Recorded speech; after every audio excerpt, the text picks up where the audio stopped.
Oxnard has had a city manager form of government since 1946.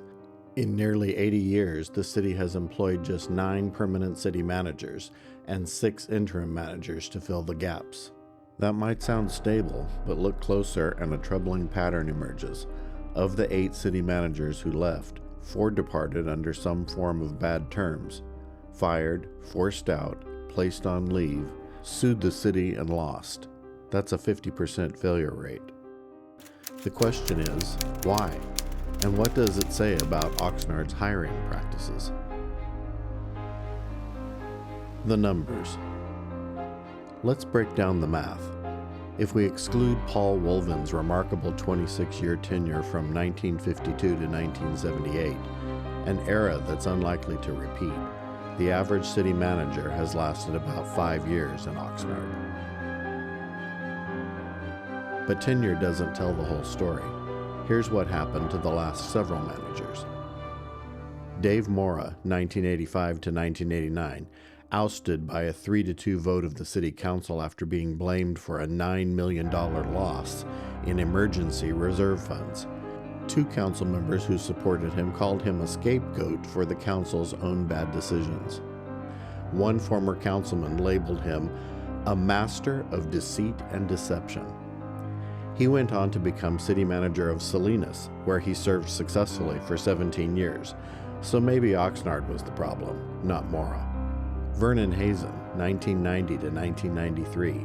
Reports say he was close to termination in Escondido before coming here, so Oxnard hired someone else's problem.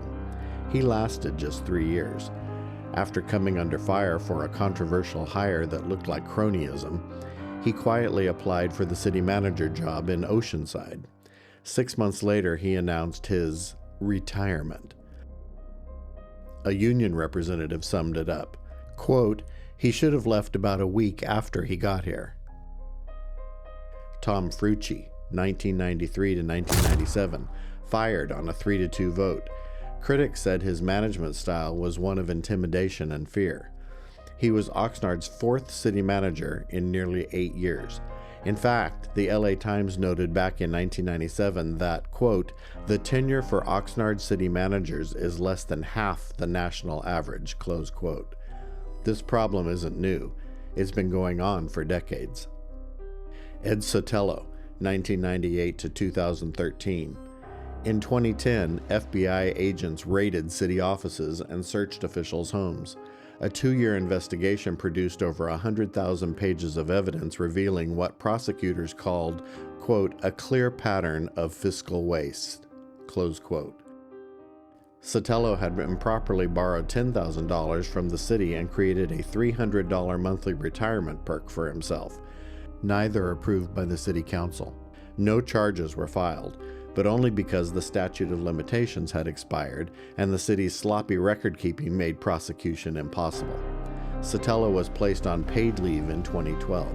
He later sued the city for $2.2 million and lost. And then there's Greg Nyhoff. Greg Nyhoff served as Oxnard city manager from 2014 to early 2018. His tenure here was marked by controversy over financial mismanagement and utility fund shortfalls. But what happened after he left Oxnard is what really raises red flags about the city's hiring judgment. Nyhoff went to Vallejo, and it was a disaster. He resigned in July 2021 amid multiple scandals. The city paid him nearly $600,000 in severance just to get him to leave. But that was just the beginning. 3 former employees had sued Nyhoff and the city for wrongful termination, alleging he engaged in corrupt and illegal conduct and fostered a hostile work environment. The results? 1 former employee settled for $1 million. 2 others received $1.85 million combined. That's nearly $3 million in settlements stemming from Nyhoff's mismanagement. And there was something even more disturbing happening under his watch. A police badge-bending scandal came to light. Officers were literally bending the tips of their star-shaped badges to mark each on-duty killing.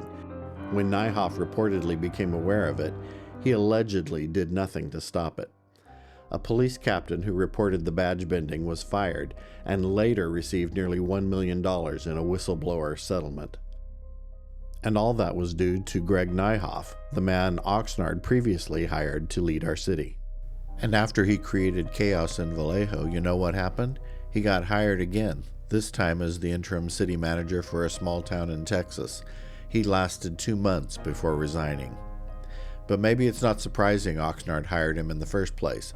When the Vallejo Times-Herald asked former Oxnard Mayor Tim Flynn about Nyhoff's track record, here's what he said. Quote, "I believe him to be a dedicated public servant. I had a really good working relationship with him. He takes things to heart. He was raised in a religious background and his integrity and reputation are extremely important to him."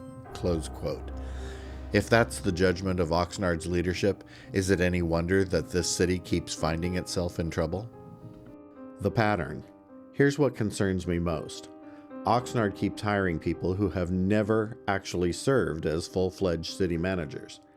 Tom Frucci moved up from assistant city manager. He was fired.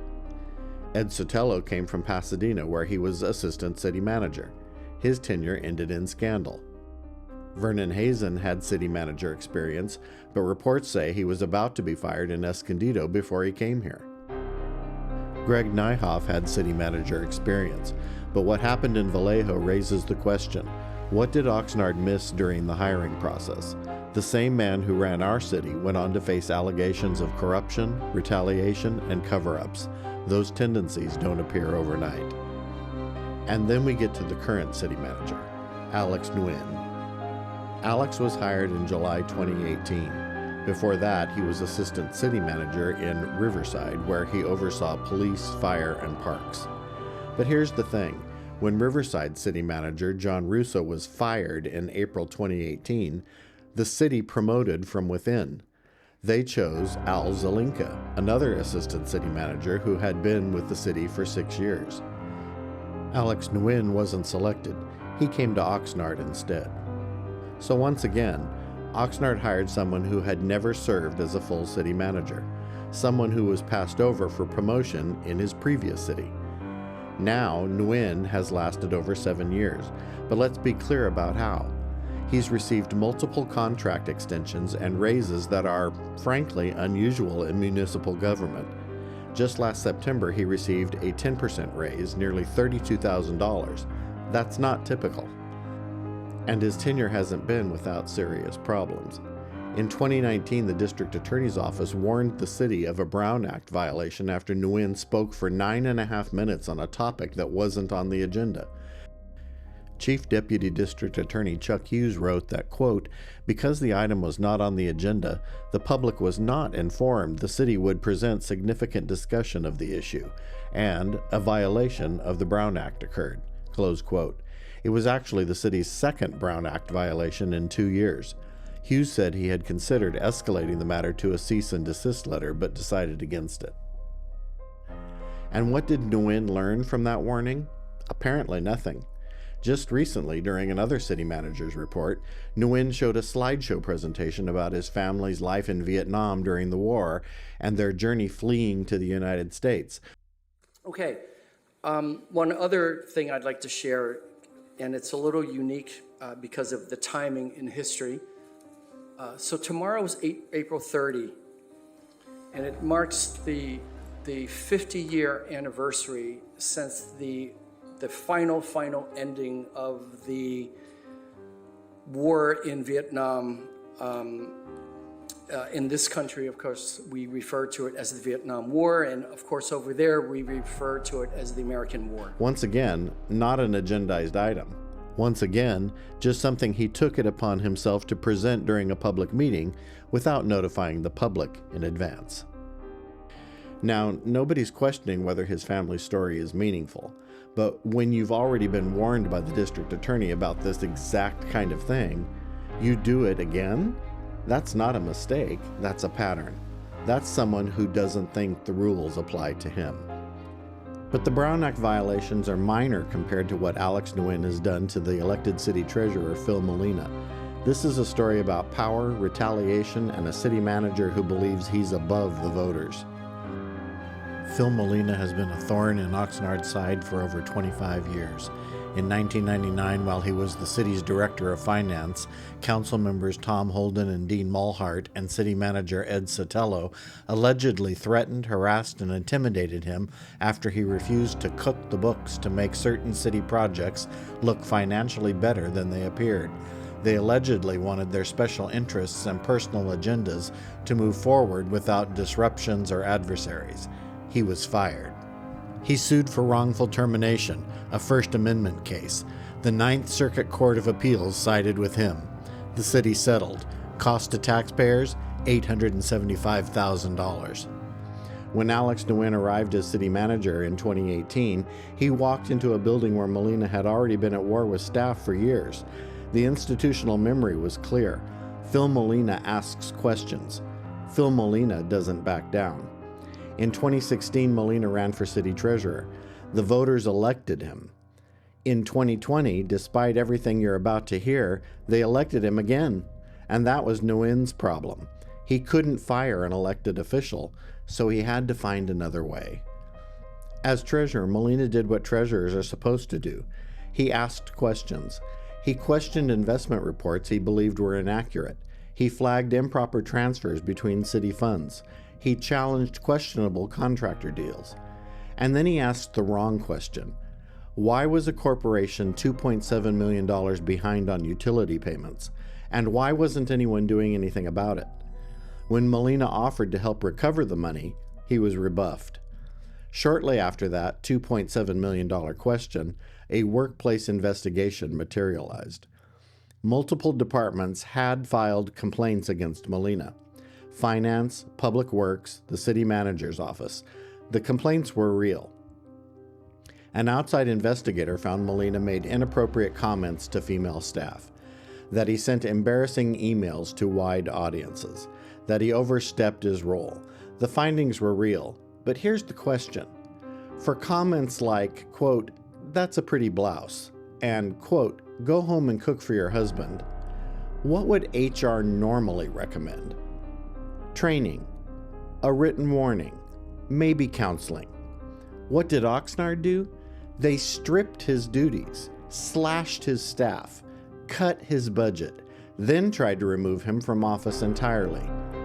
With City Attorney Stephen Fisher providing legal cover, Nguyen seems to have conned the council into stripping Molina of everything. His staff went from 19 to 0. His salary went from $150,000 to $20,000. His email was blocked. His office access was revoked. His computer systems were locked. Nguyen couldn't fire an elected official, so he made the job impossible. He left Molina with a title and nothing else. There's a term for this: constructive termination. When you can't fire someone, you make them want to quit. But Phil Molina doesn't quit. He's been fighting this city for 25 years. He sued. In August 2024, the California Court of Appeal ruled that what the city did was illegal. The court wrote that Oxnard had attempted to, quote, "through legerdemain, unelect the office of city treasurer and defeat the choice of the voters." Let that sink in. A California appeals court found the city tried to overturn an election. The city appealed to the California Supreme Court. The Supreme Court refused to hear the case. The city lost. Oxnard was ordered to restore Molina's duties and pay back wages, potentially $450,000 of taxpayer money. But here's what tells you everything you need to know. The city still hasn't fully complied. As of today, Treasury functions are still being routed around Molina to the police chief and an assistant treasurer that Nguyen controls. The city is still trying to pass new ordinances to work around the court's ruling. The city won at trial, but Molina appealed, and the Court of Appeal reversed, ruling the city acted illegally. The city appealed to the Supreme Court. The Supreme Court refused to hear the case. Molina won. It seems like Nguyen can't tolerate anyone who questions him. But does inappropriate workplace comments justify years of legal warfare against an elected official? Does it justify spending hundreds of thousands of taxpayer dollars to destroy someone the voters chose? 3 times? Look at the pattern. In 1999, the city fired Phil Molina for raising questions about a sweetheart deal. Cost to taxpayers, $875,000. In 2020, the voters re-elected Molina.